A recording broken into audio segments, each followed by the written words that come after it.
नमस्कार, मैं आकांक्षा मिश्रा आप सभी का स्वागत करती हूँ हमारे इस कार्यक्रम में। आज हमारे बीच एक कोरोना वॉरियर मौजूद हैं, जिन्होंने कोरोना मरीजों की सेवा करते हुए देश और कोरोना के बीच ढाल बनकर काम किया है। तो आइए स्वागत करते हैं Rama hospital and research centre में as a intern staff nurse काम कर रही रंजना कुमारी का। नमस्कार, आप अपने बारे में कुछ बताइए। नमस्कार, मेरा नाम रंजना कुमारी है। मैं रामा यूनिवर्सिटी के नर्सिंग कॉलेज में बीएससी नर्सिंग फाइनल ईयर के स्टूडेंट हूँ और मैं as a intern staff nurse Rama research centre और हॉस्पिटल में काम कर रही थी कोविड के टाइम पे। रंजना, जैसा कि हम सब जानते हैं कि आपका काम जोखिम भरा है और आप एज अ इंटर्न नर्स वहाँ काम कर रही थी। आपके घर वालों का क्या रिएक्शन था जब आपने बताया कि आप वहाँ काम करने वाली हैं? जैसे कि मैंने बताया कि मैं वहाँ पे बीएससी नर्सिंग फाइनल ईयर के स्टूडेंट हूँ, तो पिछले कोविड में हमारे सीनियर ने भी कोविड ड्यूटी में वहाँ पे काम किया था, तो उनसे इंस्पायर होकर के और मुझे ऐसा लगता भी था कि हाँ, हमें काम करना चाहिए, इस मुसीबत में हमें सब सामने आना चाहिए।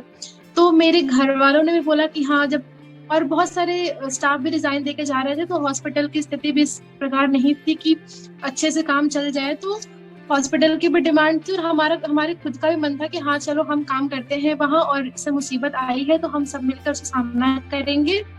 तो इस सब देखते हुए मेरे घर वालों के हौसले से और खुद के हौसले से मैंने ये काम करने का डिसीजन लिया। हाल ही में मेडिकल स्टाफ पर हिंसा के मामले भी सामने आए, उस पर आप क्या कहना चाहेंगे?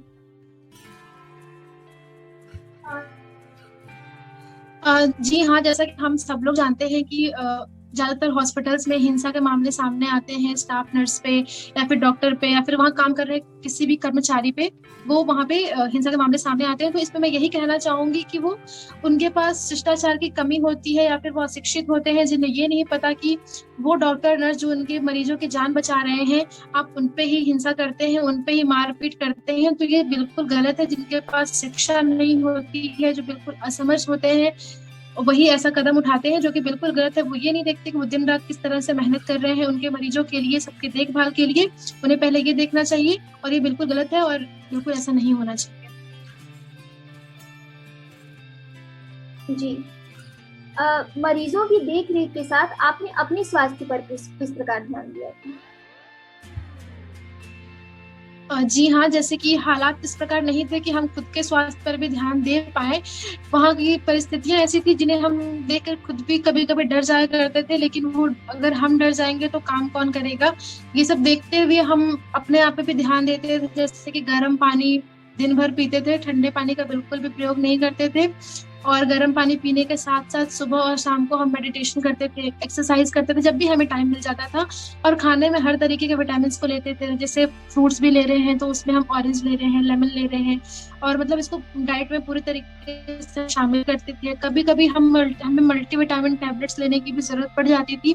हमें लगता था कि हाँ, विटामिन की कमी हो रही है या फिर कुछ भी, तो एक्सरसाइज करना और हम पूरा विटामिन हर तरीके से खाने में लेना, समय से सोना उठना, और हर तरीके से मतलब हम पूरा पीपी किट पहन के ही काम करते थे, मास्क लगा कहीं आना जाना। या फिर हम कोविड में ड्यूटी कर रहे हैं तो हम कम से कम संपर्क में आते थे कि हम किसी दूसरे के संपर्क में ना आए। हम एक जगह क्वारंटीन रह करके ही अपनी ड्यूटी करते थे, जिससे हम खुद को ही बचा के रखते थे, दूसरों को ही बचा के रखते थे। जी, बहुत मेंटल प्रेशर होता है ऐसे समय पे। आपने मानसिक तनाव को दूर करने के लिए क्या किया या मानसिक स्वास्थ्य के लिए आपने क्या किया था? जी हाँ, जैसे कि परिस्थितियां देख के कभी कभी हमें भी लगता है कि अरे हमें भी ऐसा हो सकता है या फिर हम भी इसके चपेट में आ सकते हैं। तो कभी कभी ऐसा लगता है कि यार कैसे करें कैसे नहीं करें। तो ये सब देखते हुए मतलब हम खुद को हौसला बनाते हुए या फिर हमारे घर वाले हौसला बनाते हैं, हमारे कलीग्स हौसला बनाते हैं कि नहीं हमें ये करना है। फिर हम सुबह सब लोग उठ करके या फिर शाम को हम लोग मेडिटेशन करते थे, ध्यान लगाते थे, एक्सरसाइज वगैरह करते थे, एक दूसरे को हौसला देते थे कि नहीं हमें ही करना है, हमें ही आगे बढ़ना है, हमें ही हर एक चीज सही करना है। जैसे कि हम सब जानते हैं कि अभी कोरोना केसेस धीरे धीरे कम होने लगे हैं, तो ये हम लोगों के साथ में काम करने को लेकर के ही कि हाँ हम साथ में काम करेंगे। खुद को पहले सुरक्षित रखते थे, रखने के बाद अपने आप को हौसला देकर के ही सारा काम करते थे, जिससे हमारा मानसिक स्वास्थ्य भी ठीक रहता था। अभी भी कई लोग हैं जो कोरोना महामारी के सावधानियों को लेकर लापरवाही बरत रहे हैं और वैक्सीन के लिए डर रहे हैं। ऐसे लोगों के लिए आप क्या कहना चाहेंगे?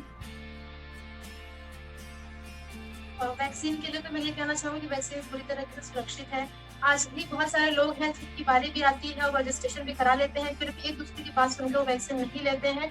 ऐसा बिल्कुल नहीं है, वैक्सीन लेना पूरी तरह से सुरक्षित है। और वैक्सीन कोरोना वायरस के लक्षणों को बहुत तरीके से कम करती है, कोरोना होने से रोकती है। और वैक्सीन लगवाने से हमें ये फायदा होता है, आप बहुत सारे वीडियोस भी ऐसे आ रहे हैं जिसमें एक्सरे रिपोर्ट को भी दिखाई जा रही है कि एक मरीज जो वैक्सीन ले चुका, एक पेशेंट जो वैक्सीन ले चुका है और एक नहीं लिया है, तो उनके फेफड़ों पर क्या असर पड़ता है। तो कोरोना वैक्सीन पूरी तरीके से सुरक्षित है और ये बहुत तरीके से बचाती है कोरोना वायरस होने से, इसके लक्षणों को कम करती है, तो वैक्सीन लेना बहुत जरूरी है। और दूसरी बात, जो इसे मजाक समझ रहे हैं, ऐसा लग रहा है कि उनको कुछ भी नहीं होगा, ऐसा बिल्कुल नहीं है। बहुत सारे मरीजों की जाने जा रही थी। जी, आखिरी सवाल हमारा कि आप अब हमारे दर्शकों के लिए कुछ बताना चाहेंगे, आपके कुछ एक्सपीरियंस या हम कैसे बच सकते हैं कोरोना? जी हाँ, मैं ज़रूर बताना चाहूँगी। एज़ अ कोरोना वॉरियर मैंने वहाँ पे वर्क किया था। तो जब हम कोरोना पेशेंट के बीच रह करके खुद को सेफ रख सकते हैं, तो आप लोग बाहर रह के खुद को सेफ क्यों नहीं रख सकते हैं? हम लोग कोरोना पेशेंट के बीच में काम कर रहे थे, फिर भी हम लोग सुरक्षित थे। क्यों सुरक्षित थे? क्योंकि हम लोग पूरे पीपीई किट का यूज़ करते थे। अगर आप बाहर हैं, तो आप एक की जगह 2 मास्क लगा के बाहर निकलें और एक दूसरे से पूरा सोशल डिस्टेंसिंग मेंटेन रखें। समय समय पर हाथ धोते रहें, बिना हाथ धोए कोई भी काम ना करें। और अगर आप जैसे स्नीजिंग करते हैं, कफिंग करते हैं, तो तुरंत हाथ धोएं, या फिर स्नीज करते हुए मास्क का प्रयोग करें, या फिर हाथ लगा लें।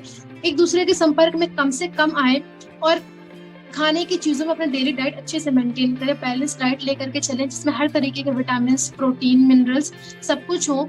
और जरूर दिन में एक नींबू का सेवन जरूर करें, या फिर आप फल भी ले रहे हैं तो ऑरेंज लें, लेमन लें, कुछ खट्टी चीजें खाएं, जिससे कि विटामिन सी जो होता है ना, इम्यून को अच्छे से बढ़ाता है और बीमारी मारने में बहुत सहयोग करता है। और खाने में, और आप समय पर सोएं, समय पर उठें, सुबह उठ करके थोड़ी एक्सरसाइज जरूर करें, ध्यान लगाएं जिससे आपका मन शांत हो। आप मानसिक तौर पर भी स्वस्थ रह पाएंगे, तो शारीरिक तौर पर जरूर स्वस्थ रहेंगे। तो हर चीजों को मेंटेन करते हुए, एक दूसरे से दूरी बनाते रखते हुए और खुद को बचाया जा सकता है। क्योंकि जब हम बच सकते हैं कोरोना में ड्यूटी करके, तो बाकी लोग तो जरूर बच सकते हैं। इसलिए दूरी बना के रखें, मास्क का प्रयोग करें, हाथ धोते रहें और एक दूसरे से बच करके रहें। ज्यादा किसी घर पे आए जाए ना, और सुरक्षित।